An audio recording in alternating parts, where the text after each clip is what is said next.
U.S. Assistant Secretary of State for African Affairs Tibor Nagy says the Trump administration is watching closely the remarkable pace of political change in Ethiopia. In the second part of his interview with his interview with Africa 54's Hayde Adams Fitzpatrick, he discusses China, Nigeria, and the work of Ethiopia's new Prime Minister, Abiy Ahmed. It has been a total paradigm shift from the point of view of the Ethiopian public, but also the international community.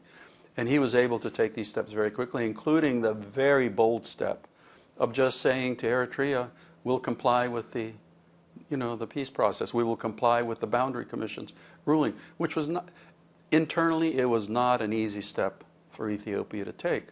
And just all of a sudden, the border's opening up between Ethiopia and Eritrea. Ethiopian Airlines making the flight to Asmara, which I wish, when I was ambassador there, I told people I want to be on that first flight. Well, I couldn't be, but hopefully I can make it at some point soon. So again, it shows you the difference that one true leader can make, the difference that leadership can make, and the positive reaction to opening up political space. There is still a certain amount of fragility in this whole process because there is still an entrenched mindset which is very much against these kind of changes. I want to move on to, very briefly, Nigeria. Nigeria. President Buhari visited the White House not too long ago. At this point and under this administration, how would you describe the relationship right now between the United States and Nigeria? The United States considers Nigeria one of our key, I'd say even critical partners in Africa.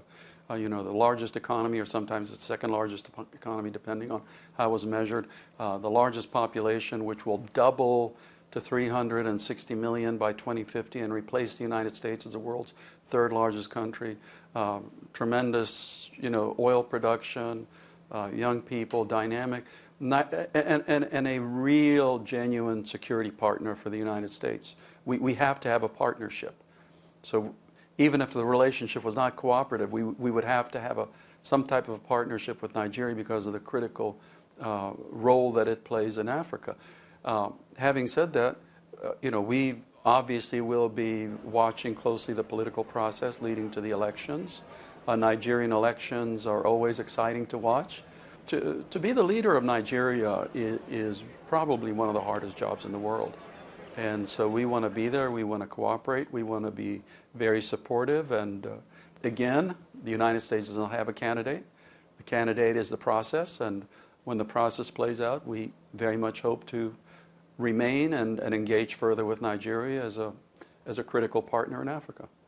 China yes. has pledged $60 billion in loans and aid yes. to African countries. Yes. They've said that the development that they're engaging in, they want it to be development that Africans can see, that they can touch, that's green and sustainable.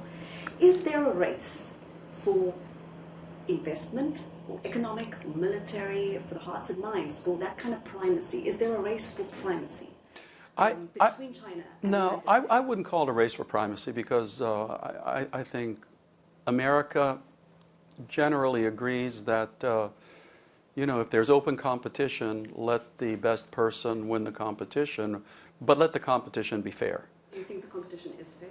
No, not in many places, but it needs to be. And the other thing that gets me is, people are touting China's numbers, and somehow they overlook the fact that we spend, I believe, $3 billion a year on fighting, with PEPFAR, with fighting diseases, incredible amounts of money on education programs in Africa, Power Africa, Feed the Future. So overall government investments and private sector investments, if you look at the totality, the United States is second to no one.